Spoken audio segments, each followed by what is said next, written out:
Good day! Welcome for another new tutorial.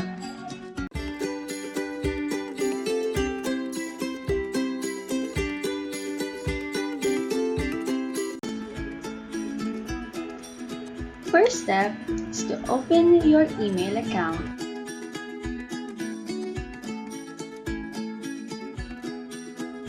Then, go to Google Apps and select Calendar.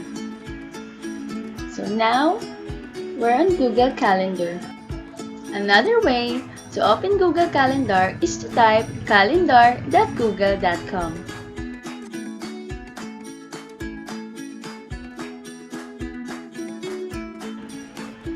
To start, click Create, and then you can see their events, out of office, reminder, and appointment slots. The appointment slots feature lets you set one period of time on your calendar, divided into available time slots for people to reserve.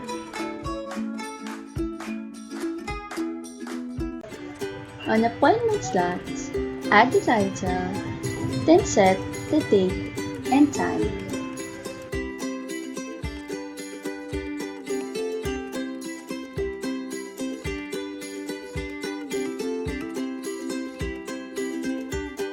Under the date, you can see the slot with duration and the single slot. With this, you can determine the number of participants and their prepared slot. To view other settings, click More options.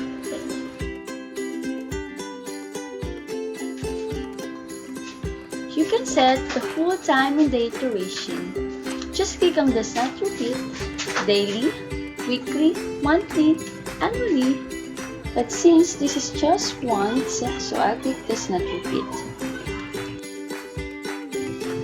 You can add the location or just type via Google Meet and send the link.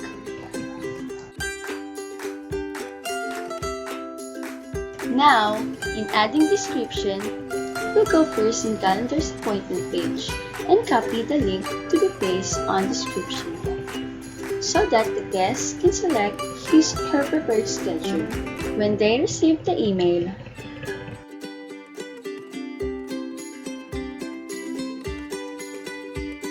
Adding guests. To add the guest, just type their email.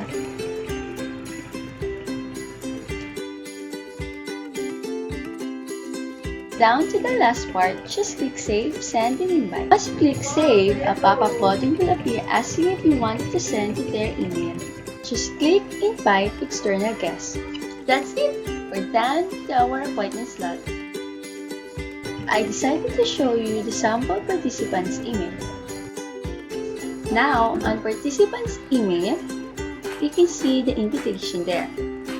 When they click on the link that you sent, it will direct them to Calendar's page, where they can choose on the slot from 5 to 5:30 or 5:30 to 6. Now, the appointment is already booked. Let's check on the calendar. There, you can see that Chang selected the 5:30 to 6 o'clock time slot. That's it! Now, you can set your own appointment via Google Calendar.